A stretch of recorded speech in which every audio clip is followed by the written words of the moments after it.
Andy Johnson, Minnesota State University, Mankato. We are going to look at some multi-level strategies, giving you just a basic overview so you can get a sense of what they are.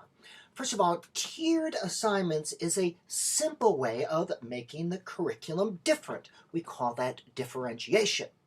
Here, and this can be done with a reading curriculum or science, social study across the curriculum. Essentially, the basic idea is you present the same content to all students, but then you have different levels of activities and assignments for different students. What you don't want to do is do lots more of the same. That is, you have gifted learners and you say, well, to differentiate your curriculum, I'm going to make you do more work. That's not differentiation, that's just more of. So, differentiation, tiered assignments, same content, different levels of assignments. You can use Bloom's Taxonomy as a guide here as you start. Once you get started, you get the idea, you'll be able to naturally create these.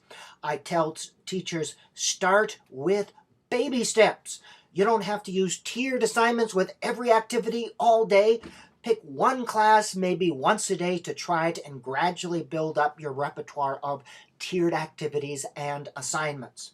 Now again, the basic idea, and I'll show you an example in just a minute, same story, same content, same lesson, but then you have different assignments at different levels of activities, different levels of complexity.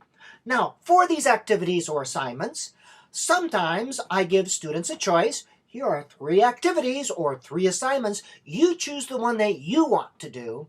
Sometimes I assign them.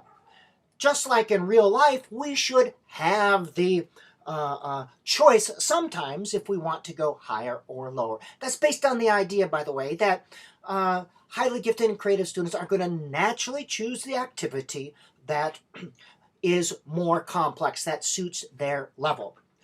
Bloom's Taxonomy, some people call these the top 3 levels, but basically the bottom 3 is kind of burp it up stuff, and anything here can be thought of as a higher level activity. And there are some action words to help you think of activities and assignments for each one. You can stop the lecture here or the video here and read these if you want. I have them in my book and other places as well. And here's an example, tiered assignments for the 3 little pigs. Describe the method the wolf used to get into the house. That's knowledge level. Create a story map. That's comprehension level.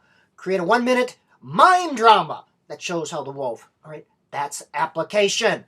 All right, same story, 3 different levels. Web of comparison, comparing 2 things, analysis. Define 4 elements of a good story and rate them. That's evaluation, the rating criteria, and its analysis. Create a happy ending, synthesis. Examples. And again, I recommend that you do 2 levels when you first start out and 3 at the most. Wizard of Oz. Select one of the following activities. This would be a choice one. Describe an example from the movie where Dorothy showed courage. Describe an example from your life where you showed courage. List 5 criteria of a good fantasy or fairy tale. Evaluate the Wizard of Oz based on these. What common elements do you see in the following movie? Right, this is just an example, and this would be for intermediate, middle school, or high school. The basics. Same activity, assignment, or same assignment, lesson plan. Let me get that again. Same lesson or reading the same material.